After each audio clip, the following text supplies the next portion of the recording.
We continue our reading of Turn Your Eyes Upon Jesus, an invitation to spend a year with your best friend, a daily devotional by author George R. Knight. Today's reading, June 4. Jesus transforms Scuzzballs. And Zacchaeus stood and said to the Lord, Behold, Lord, the half of my goods I give to the poor, and if I have defrauded any one of anything, I restore it fourfold. And Jesus said to him, Today salvation has come to this house, since he also is a son of Abraham. Luke 19, 8 and 9. Meeting Jesus changes life. Repeatedly throughout the four Gospels, we discover that when people encounter Jesus, they are never the same afterward. Not merely a nice man with some kind and wise words, he was a transformer of lives.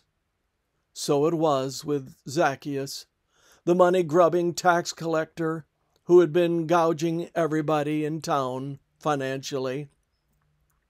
A genuine experience with Jesus changed his life forever, and all the community knew it.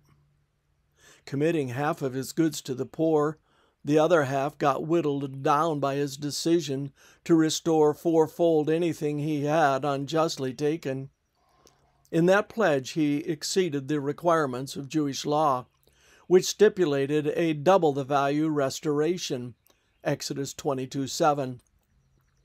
A transformed person, he was determined to do more than the law demanded.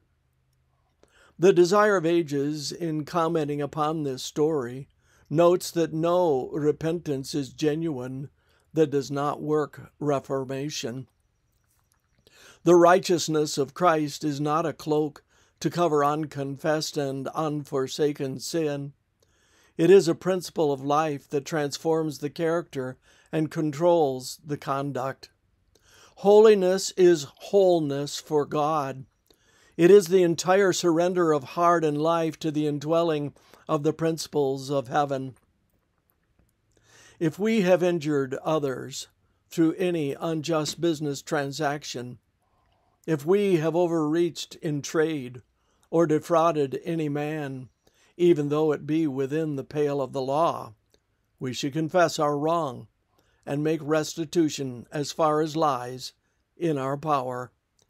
Page 555 and 556. I still remember the day I read those words as a young Christian. They hit me between the eyes and lodged in my conscience. At first, I tried to get rid of them and move on with my life, but I could get no peace. For the 6 years that I had worked in a grocery store, I had helped myself to candy bars and whatever else I wanted. Bit by bit, it added up. And now I was convicted that I should meet with the store's manager, confess, and plop a fair piece of money on his desk. But I was broke and trying to earn my way through college. I had lots of buts. But I was also a Christian. The Zacchaeus path was my only option. This concludes our reading today of Turn Your Eyes Upon Jesus.